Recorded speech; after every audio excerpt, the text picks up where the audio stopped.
¿Han tenido esos días en los que están tan melancólicos que solo les llegan ideas bastante improvisadas y poco meditadas?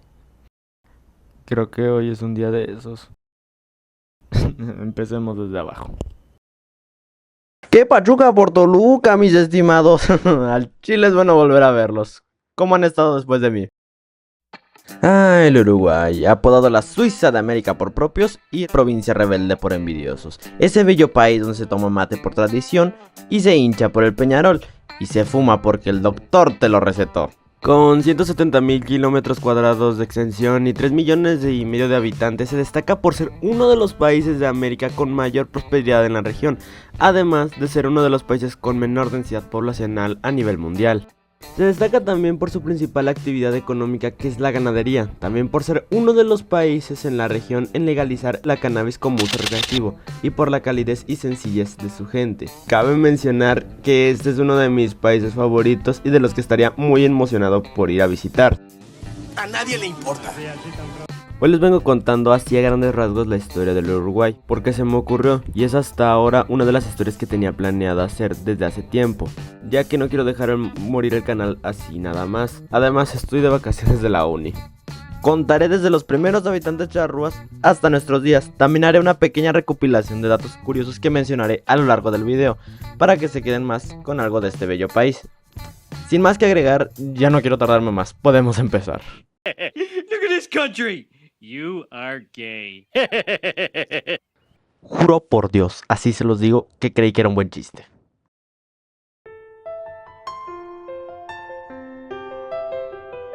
Nuestra historia comienza hace mucho tiempo, con los primeros asentamientos, que se tienen registros de hace más de 11.000 años en lo que se conoce hoy como la Banda Oriental, por un grupo de tribus conocidas como charrúas que extendieron su dominio por el río de la Plata y el río de Uruguay. Me voy a detener tantito para explicar esta cultura. Este grupo originario, aparte de darle un apodo a la escuela de fútbol uruguaya, son los primeros habitantes de la Banda Oriental. Son un grupo que la mayor parte de su historia la pasaron como comunidades nómadas sin fundar un estado consolidado. Es hasta la llegada de los españoles a tierras orientales, gracias a las expediciones de Juan Díaz de Solís, que tenemos un punto de partida en la historia uruguaya registrada. En 1516 a Juan Díaz de Solís se le encomendó sondear y cartografiar la zona que constituía a la Banda Oriental. De esta manera descubrió el río más ancho del mundo y también personaje principal de gran parte de la historia del Uruguay, el Río de la Plata. Cabe aclarar que originariamente el Río de la Plata no es un río, es más un estuario. Conecta para el mar y todavía tiene agua dulce, así que no podría contarse como río. Si bien es la desembocadura del río Uruguay y Paraná, este no debe de confundirse. Después de que los españoles estuvieran de aquí para allá con los incas, en 1533 continuarían su expansión por el sur de América, pues se dieron cuenta de que los portugueses también estaban sondeando el territorio actual de Río Grande del Sur, colindante de la Banda Oriental. Pondrían sus límites en la Banda Oriental, ya que los nativos resultaron bastante agresivos y reacios a la conquista española. Además, los españoles no estaban dispuestos ahorita para pelear por un terreno innecesario, pero no se quedaron atrás. Para el 6 de abril de 1527 se funda el Fortín de San Lázaro, esto como asentamiento militar para poder poner un freno a la expansión portuguesa. El problema de esto es que durante gran parte del siglo XVI y XVII la Banda Oriental pasaría a ser irrelevante para la geopolítica de aquel entonces. Solo destacaría por su creciente aprovechamiento en cuestiones económicas. La geografía del Uruguay, al ser una tierra llana, es bastante próspera para la crianza de ganado, cosa que conservan hasta nuestros días, ya que la ganadería es una de las principales fuentes económicas de Uruguay. Después de todo este tiempo, los portugueses, al ver la gran cantidad de recursos que explotaban los españoles del Río de la Plata, se empezaron a expandir más y más por toda la zona. A los españoles no les gustó que tuvieran una competencia en una zona que rivalizara con sus puertos y su comercio. La gota que colmaría el vaso sería la fundación de Puerto de Sacramento por parte de la corona portuguesa, entre el 20 y el 28 de enero de 1680. Como respuesta, y para estar manteniendo a raya a los portugueses, fundaron la ciudad de Montevideo, actual capital de Uruguay y futuro centro político de la zona de la Banda Oriental. Junto con Buenos Aires estarían haciendo presión sobre el puerto de los portugueses para que en algún momento salieran de la zona. Para 1776 se descentralizaría el gobierno de Buenos Aires y la Banda Oriental. Se funda el Virreinato del Río de la Plata, constituyendo los territorios del sur de Bolivia, el Paraguay y el norte de Argentina, y el Uruguay. Ahora, mientras tanto, en Europa se estaba suscitando algo pesado. Napoleón sube al poder y amenaza todo el poderío en Europa y por ende algunos intereses internacionales. Con la consecuente invasión de España por parte del ejército francés, España queda ocupada y por ende hay vacío de poder en sus posesiones en América. Un evento que marcaría el proceso de futura independencia de las provincias del Río de la Plata sería el asedio británico de 1807.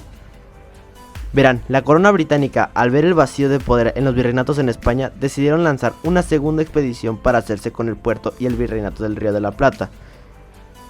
En aquel asedio pasaría un evento sin precedentes. Los propios mestizos, criollos y habitantes de la ciudad defienden al puerto y a su tierra, sin apoyo de realista. Estos habitantes repelieron el asedio y sacaron a los británicos del Río de la Plata. Los habitantes, después de tal acontecimiento de defender su tierra, empezaron a cultivar ideas independentistas.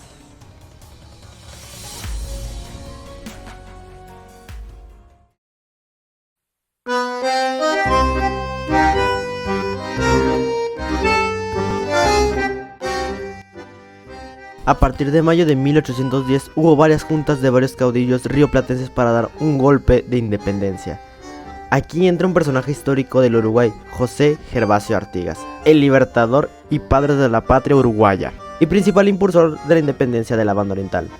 Durante el proceso de independencia de las Provincias Unidas del Río de la Plata, Artigas se aseguraría de hacer rancho aparte con el proceso de independencia del Uruguay, pero no contaba con que sus vecinos le tenderían varias trampas. Empezando con que las provincias del Río de la Plata mostraron cero apoyo a los orientales. Tal es el caso que estos firmaron un armisticio con los realistas españoles de no intervención platense en la Banda Oriental. No conforme los orientales de lidiar con estos dos, tuvieron que lidiar la invasión de un tercero. Sí. El Reino de Portugal. Era la fusión de la colonia del Brasil y el Reino de Portugal, ya que pues la corona tuvo que venirse para acá cuando Napoleón empezó a asediar lo que es pues Portugal continental.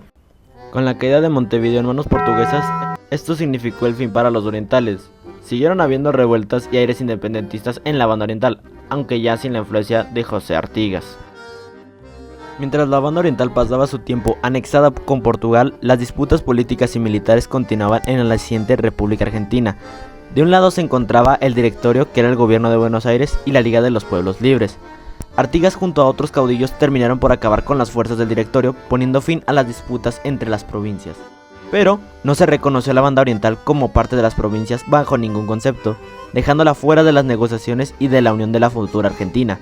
Para 1822 Brasil se independiza y conserva todavía la posesión de la ahora nombrada Provincia Cisplatina. Ni cortos ni perezosos se vuelve a dar otro intento de lucha de independencia por parte de los orientales, en la llamada Expedición de los 33, un grupo de hombres que cruzaron la frontera de la ahora República Argentina a el Imperio del Brasil, empezando así el oficial proceso de independencia del Uruguay el 19 de abril de 1825. Sí, realmente es muy entreverado y largo su proceso de independencia, porque no se separó de España directamente, sino que pasó de mano en mano a la Banda Oriental. Argentina, para frenar esfuerzos de influencia y relegar a Brasil como potencia regional, se pone del lado de la Banda Oriental apoyándola en su proceso de independencia. Brasil y su gobierno se llegaron a declarar ofendidos y por consecuente se da inicio a la Guerra del Brasil. Si bien estuvo muy reñido el conflicto, aún eran países recién independizados y poco preparados para una guerra internacional. La guerra empezará a darle varios problemas a cierta potencia europea que no soporta no meterse en chisme ajeno. Reino Unido. Los británicos intervendrán en medio de los dos países para poner un orden y acabar con esta guerra, ya que su conflicto perjudicaba sus negocios y actividades económicas en Sudamérica. Aquí entra otro personaje muy importante para la historia del Uruguay, un diplomático irlandés llamado Lord Ponsonby, que fue pieza fundamental para la creación y fundación del Uruguay. Terminada la guerra entre Argentina y Brasil y con la Banda Oriental fuera de disputa, el 25 de agosto de 1828 Uruguay nació como país 100% independiente.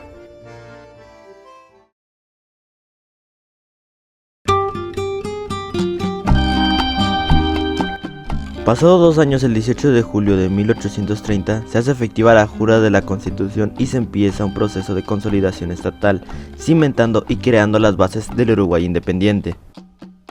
Como buen país recién independizado, tendría bastantes problemas respecto a la estabilidad política y social en el país. Desde 1836 empezaron a haber asperezas entre la sociedad. Terminaría de concretarse esta inestabilidad en la postulación de dos bandos, el Partido Colorado de tendencia extranjera e identificándose como europeos, y luego el blanco, que se identificaba como sudamericano y perteneciente a su nueva tierra. Resumiendo y sin detenerme mucho en lo que fue el conflicto de la Guerra Grande, porque es un embrollo total, el Uruguay tuvo bastantes disputas políticas que cruzaron fronteras y pasaban del ámbito político al militar. Estas tensiones no solo se orquestaban dentro del país, sino que tendrían apoyo de talla internacional. Detrás de los movimientos políticos en Uruguay, había dos países que estaban interviniendo en sus movimientos en cada bando. El rojo era apoyado por Brasil, o Imperio del Brasil, y el blanco por Paraguay. Paraguay estaba bastante incómodo de los movimientos de Brasil, ya que movía bastante el balance de poder en la región. Intentó negociar con este mismo de una no intervención militar, cosa la cual haría oídos sordos y posteriormente le daría igual. Para 1863 Uruguay tendría elecciones en las que ganaría el Partido Blanco, oportunidad perfecta para el Partido Colorado, que cometió un golpe de estado sobre el gobierno blanco con ayuda del Brasil. Brasil para 1864 invadió territorio uruguayo, apoyando a los colorados en su toma del poder. Paraguay ante esto reaccionaría de forma violenta, bloqueando un buque brasileño. La Guerra del Iguazú o Guerra del Paraguay, o popularmente conocida la Guerra de la Triple Alianza, es un tema bastante extenso para este momento. En otra ocasión hablaremos de ello. En el transcurso de la guerra, Uruguay estaría en guerra civil interna. Al final, los blancos terminan por caer para no volverse a levantar. El gobierno colorado de Uruguay entra de lleno en la guerra en apoyo de Brasil y Argentina, pactando la Triple Alianza. Estos últimos ganarían por sobre Paraguay. Con la victoria de la Triple Alianza y las ganancias económicas, el Uruguay tendría una alza económica, volviéndose notablemente próspero al igual que sus colindantes. Para principios del siglo XX, el Uruguay pasaría a ser un importante productor de derivados de ganado, enriqueciendo a la nación y creciendo las arcas del Estado. ¿Se acuerdan de que su territorio les permitía hacer crianza y manejo de ganado? Pues esta es una de las razones de su desarrollo económico. Este hito económico fue fundamental para que en este tiempo de a mediados del siglo XIX y principios del XX se viera como un destino o lugar bastante favorable para una buena calidad de vida. Uruguay pasará también a ser un punto de migración muy importante de italianos, comunidad que a la posteridad influiría mucho en su cultura del siglo XX y hasta nuestros días.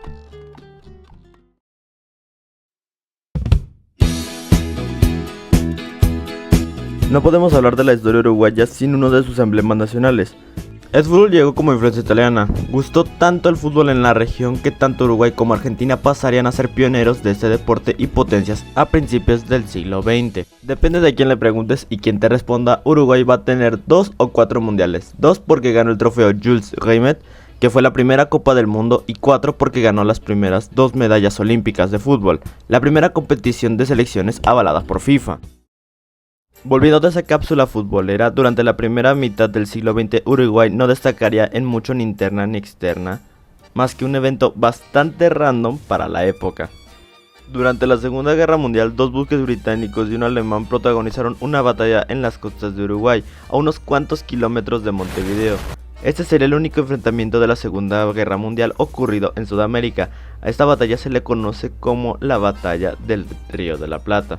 Con el fin de la guerra y el asomo de nuevas potencias dominantes en el mundo, Sudamérica y por ende Uruguay protagonizarán extremismos políticos entre comunistas y capitalistas. En el caso de Uruguay viviría un evento conocido como las guerrillas, conflictos armados sin mucha trascendencia en la región o de intereses políticos. Hasta los años 70 es cuando se impone una dictadura de Juan Bordaberry, quien apoyado por los Estados Unidos y la CIA busca imponer un orden y represión en los movimientos que se consideran comunistas en la región. Para 1985 Uruguay regresaría a la democracia y estabilidad, y para el 2002 rompería con su sistema bipartidista.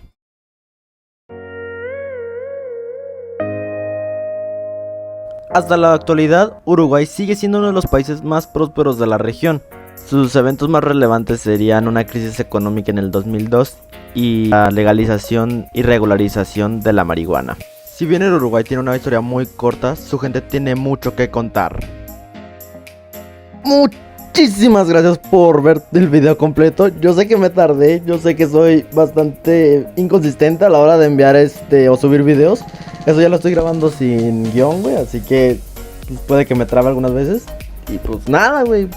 Si te gustó, pues te invito a suscribirte, güey. O sea, yo espero subir más cosas. La verdad no sé si habrá consistencia en ello. Y si viste nada más este cuadro blanco, güey, es porque estoy rediseñando mi monigote, güey. O sea, va a seguir siendo un palito y circulitos, güey, porque pues no me quiero esmerar. Pero pues lo estoy haciendo otra vez, güey. Así que, nada, sería todo. Chao.